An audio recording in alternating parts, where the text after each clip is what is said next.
nililoob ay inaari ko sa mga kabataan. Sana huwag na kayong gumamit pa na bawal na gamot. 7 Records Pamilya, Born1 Productions, L1, DSP.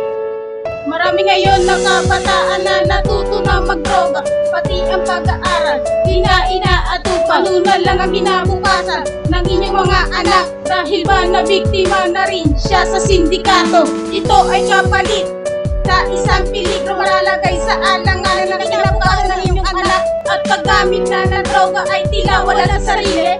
Ito ba talaga ay salot sa ating lipunan? Ang awit ko para sa kabataan, ilan na paggamit ng droga sa ating bayan.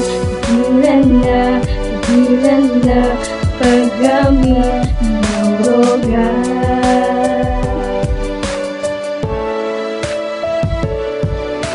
Ito ang payo ko sa kabataan, huwag na kayong gumamit na bawal na gamot. At baka magsisi ka, sayang lang ang kinabukasan ng inyong anak kung malalagay ito sa isang peligro. Ang kanyang pag-iisip, itindihin nyo rin ang tama ng isang magulang. At kung kayo kaya ang nasa kalagayan ng isang ama, matatanggap nyo ba kung magkaanak kayo at nagmana sa inyo? Awit ko para sa kabataan,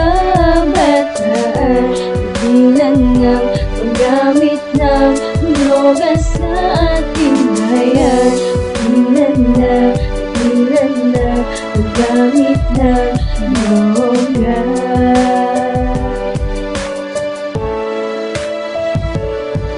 Ayoko na gumamit pa ng bato o marijuana, at ito ay nakasira sa aking pag-aaral. Iniiwanan ko lahat ng bisyo ko, pagkat ang payo ko sa kabataan, huwag kayo gumamit na bawal na gamot, kasi ito ay nakakasira sa inyong pag-iisip. At dapat tandaan, kalusugan ay ingatan, pag-aaral pagbutihan, at yan ay binulong sa akin ng Panginoon.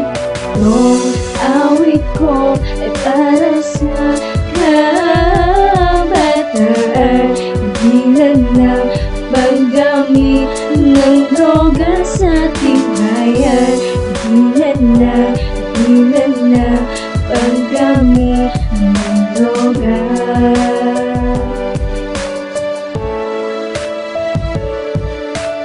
Ang awit ko ay para sa kabataan, ilan na paggamit ng droga sa ating bayan. Ilan na paggamit